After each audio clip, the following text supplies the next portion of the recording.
बिस्मिल्लाह वस्सलातु वस्सलामु अला रसूलिल्लाह। एक सवाल हमारे पास आया कि इस हदीस का क्या मतलब है कि नबी करीम अलैहि सलाम ने फरमाया कि मेरे घर और मेरे मिंबर के दरमियान की जगह जन्नत के बागों में से एक बाग है। देखिए बुखारी में भी हदीस मौजूद है, मुस्लिम शरीफ में भी हदीस मौजूद है। हज़रत सैयदना अबू हुरैरा रज़ी अल्लाह तआला अन्हु से रिवायत है, नबी करीम अलैहि सलाम ने फरमाया कि मेरे घर और मेरे मिंबर के दरमियान की जगह रौदतुम मिन रियादिल जन्नह, जन्नत के बागों में से एक बाग है, और मेरा जो मिंबर है हौज़ कौसर पर है। तो अब जन्नत के बागों में से एक बाग है, इसका हकीकी मतलब अल्लाह जानता है या उसका रसूल जानता है।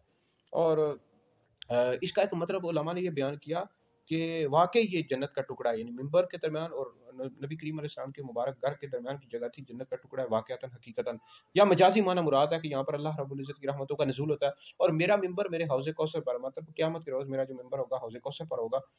तो अब बाज़ लोग ऐसे हैं कि जो रियाज़ुल जन्नह में जाकर नवाफ़िल अदा करते हैं, और बिलख़ुसूस रमज़ान शरीफ में वहाँ बहुत ज़्यादा रश होता है लोगों का, और अंदर घुस जाते हैं और एक-दूसरे को धक्के दे रहे थे। इस तरह नहीं करना चाहिए। मैंने भी अल्लाह का शुक्र उम्रा किया है, वहाँ पर माहौल देखा रमज़ान शरीफ में, तो इस तरह लोग का धक्के नहीं देने चाहिए। अगर आपको जगह मिले तो रियाज़ुल जन्नह में जाकर नवाफ़िल अदा करें। अगर जगह नहीं मिलती तो आप नवाफ़िल बाहर मस्जिद नबवी में अदा कर लें, वही सवाब मिल जाएगा, ठीक है जी।